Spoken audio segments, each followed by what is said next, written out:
Peri आणि दाणेदार गोवर्धन तूप गर्वाने गोवर्धन।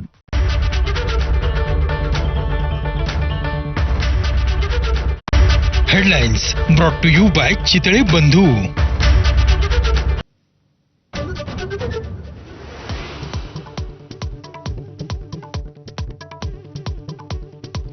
युद्धाच्या पार्श्वभूमीवर शेअर बाजारात कमालीची घसरण। सेन्सेक्स 2300 तर निफ्टी 700 अंकांनी खाली।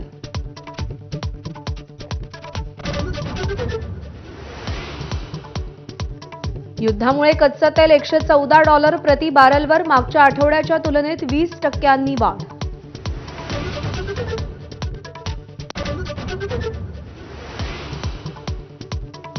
अयातुल्ला खामेनींचे पुत्र मोज्तबा खामेनी यांची इराणचे सर्वोच्च नेते म्हणून निवड।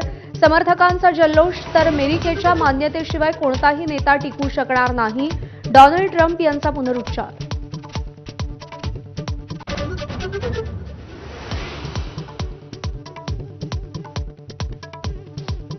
सूर्यकुमार यादवच्या टीम इंडियानं इतिहास घडवला। भारतानं तिसऱ्यांदा आयसीसी T20 विश्वचषक जिंकला।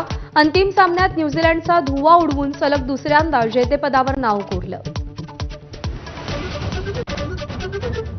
अंतिम सामन्यात 15 धावा 4 बळी घेणारा जसप्रीत बुमराह सामनावीर, तर 5 सामन्यात 3 अर्धशतकांसह 321 धावा करणारा संजू सॅमसनच्या नावावर मालिकावीर खिताब।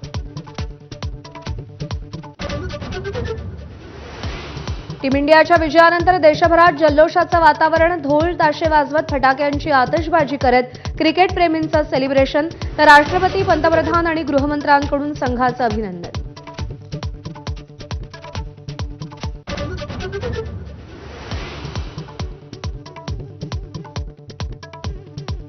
टीम इंडियाच्या विजयानंतर जल्लोषाच्या नावाखाली हुल्लडबाजीच्या घटना। अकोल्यात 2 गटात राडा आणि दगडफेक, तर सांगलीमध्ये तरुणांवर पोलिसांचा लाठीमार। नाशिक, सोलापूर, अमरावतीतही हुल्लडबाजी।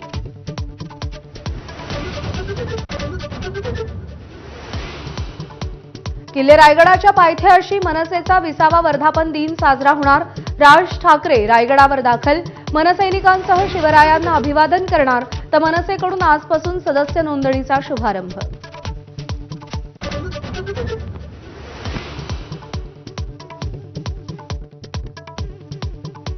संसदेच्या अर्थसंकल्पीय अधिवेशनाचा दुसरा टप्पा आजपासून। लोकसभा अध्यक्ष ओम बिर्ला यांच्या विरोधातील अविश्वास ठरावावर चर्चा होण्याची शक्यता।